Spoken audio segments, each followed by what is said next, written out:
او دومره عظیم الشانه ده او د عوامو دومره لوی شرکت ده په هغې کې چې د یو پارټۍ نیمې کمی پکې نه محسوسېږي.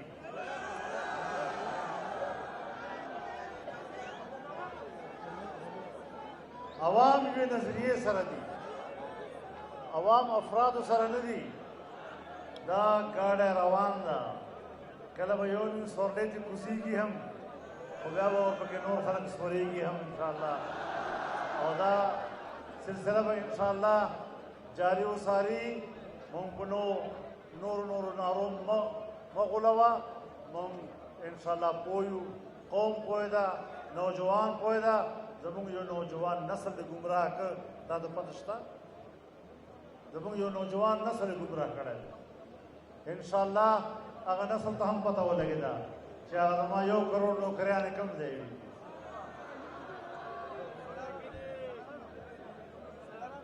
دیرشو لکو نه زیات برسر روزګار ملازمین د ملازمتونه وایستل او دی وایي چې زه به نوکریانې ورکوم. دا خو پاکستان ته یو پیسه رانه وړله، بجټونه دې پاس کړل، دروغ دې قوم ته وویل. اول بجټ کې دې سالانه ترقي تخمینه وښودله، هغه دروغ وختله.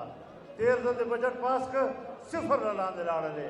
اوس بیا په دروغو باندې څه خبرې کړي دي.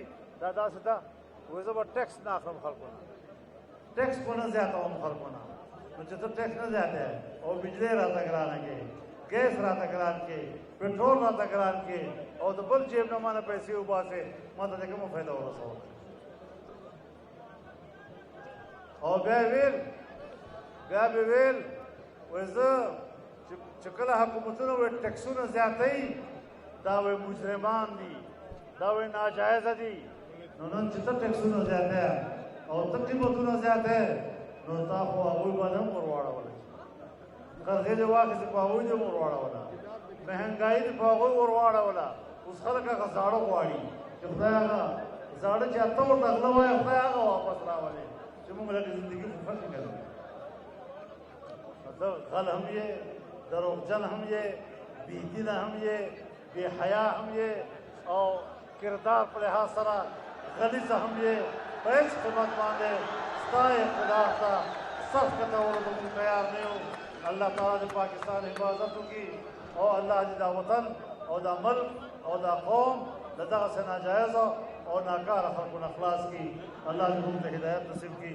واخر دعوانا ان الحمد لله رب العالمين.